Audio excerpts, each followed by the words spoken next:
Take a look at an automobile's engine. The car that you came in outside. Think about it. If you open the hood of your car and look at the engine, you receive a revelation of God. And some of you have been missing it for years. In that car, there are thousands of components and parts, and each one is different from the other. A battery is not a spark plug. A spark plug is not a carburetor. A carburetor is not a generator. A generator is not a piston. A piston is not a valve. A valve is not the oil pan. The oil pan is not the filter. The filter is not the steering wheel. The steering wheel is not the shift. The shift is not the ignition. I mean, everything is different. Now, the battery is a battery. So he is a leader in the battery department. Stay with me. He was created to batter.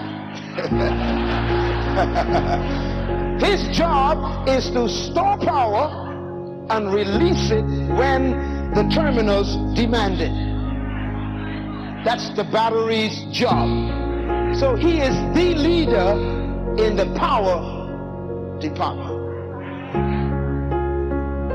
You hear what I said? He is the leader in his purpose. No one else could be battery.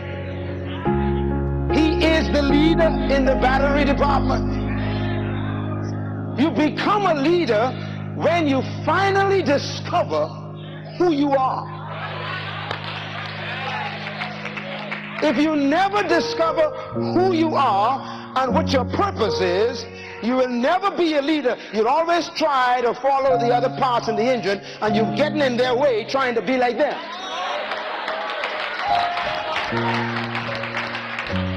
That's the problem with the world. That's the problem with the church. That's the problem with the entire globe. People don't know who they are, so they're trying to be somebody else.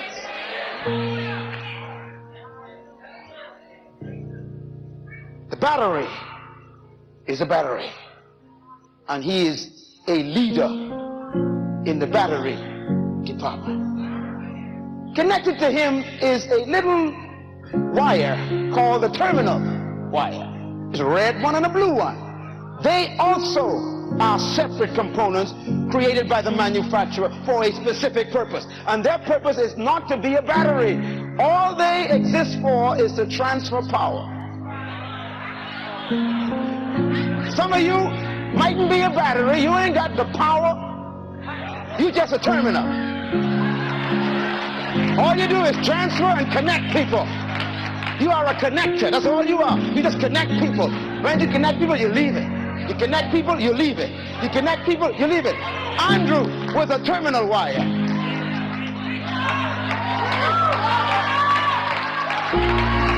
He was a leader in the connection department. Andrew was created to connect people. And every time God wanted some connection, he called for Andrew. Check the Bible.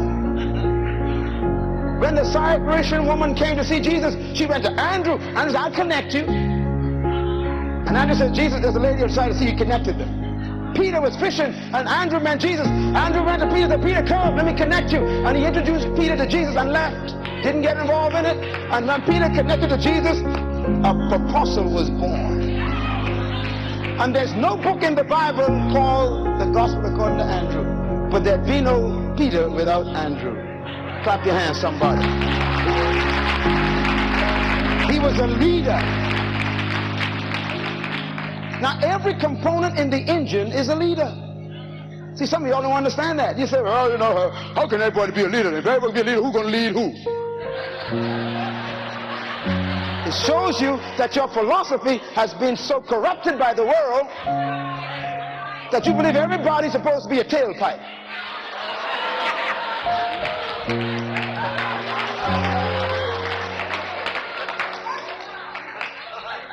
Every person in this room was created by God to dominate his area of influence. You are a leader. No one could carburate like a carburetor. Nobody could spark like a spark plug. everybody could generate like a generator. And that's why we got so few leaders today. Because leaders who rule over you won't allow you to discover who you are. Because the leader might recognize that suddenly you're a battery and he's just a terminal wire.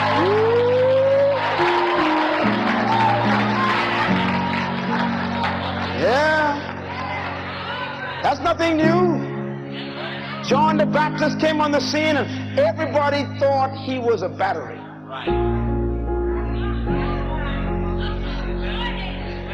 So they said, are you a prophet? Are you the Messiah?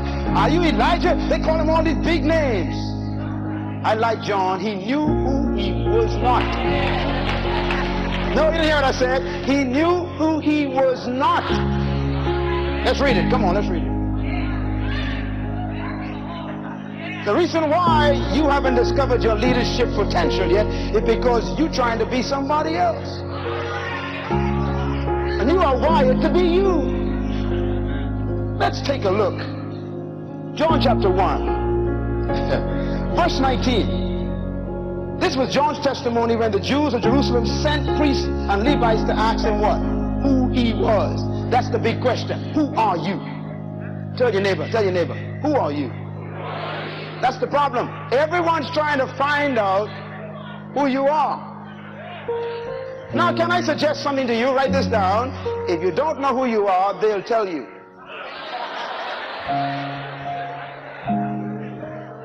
That's why it's important for you to discover yourself. Because everybody got an opinion of you, and it ain't nothing to do with who you are. Question: who are you? Look at verse 20. He did not fail to confess, but confessed freely. What? I am not the Christ. Now, first of all, John begins to answer the question, who are you, by telling you who he is not.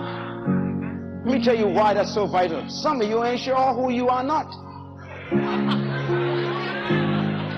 So you print your little business card, prophet so-and-so. Who told you was a prophet? Evangelist so-and-so. Bishop so-and-so.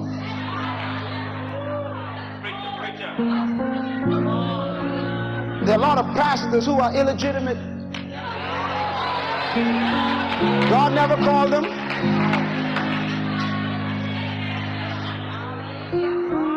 Let me tell you what's so good about this first answer. I am not. Because you see, the minute you know who you are not, people cannot force you into that mold.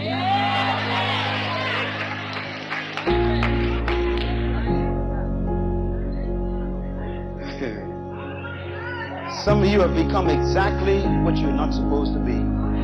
Because someone who you respected told you that's who you were. And you hate what you're doing. And it's frustrating you. And there's no joy in it. Even in the ministry. Some of you are in the ministry and it's a chore. You hate it. You hate Sunday mornings. You got to go preach to these stiff-necked people all the time. You have no joy studying for no sermon because it's a struggle for you. Why? You're not called. But some prophet came along and prophet lied to you. Now listen to me. Listen good. If you don't know who you are, there are a lot of people around who are willing to tell you. John says, I am not the Christ. So let's clear that right now. They asked him, then who are you? And then they're going to give their opinion of the Mack truck. Are you Elijah? Now, let's be honest, friends. If they said that to you, come on, think about it. Think about you. If they said, you remind us of Elijah, you say, right on, I got the spirit of Elijah. Yeah, man. Yeah, call the newspapers. Yeah. I know you. You'd enjoy that. Some of you believe you're Elijah now.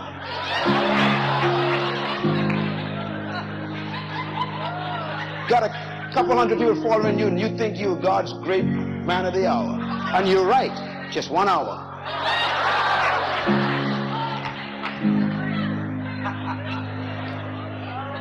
John, are you Elijah? You remind me of Elijah. Oh, we'd love to hear someone say, sister, you remind me of Catherine Coleman. Oh, thank you. And the next day you see them, they had on a long white dress.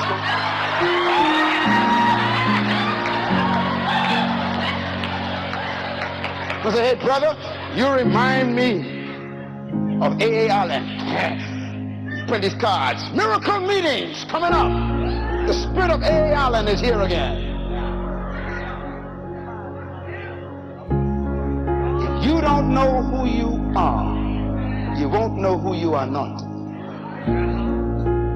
For you to become a leader, you must discover his purpose for your life. And you'll never be fulfilled until you do it. You know why so many leaders are dying of stroke, hypertension, depression, burnout? Let me tell you why. Because most of the people in leadership positions are not leaders in that position. They've been placed there by people's expectation and pressure, and now they got to keep an image that they're not, and it's killing them. They got to perform rather than live.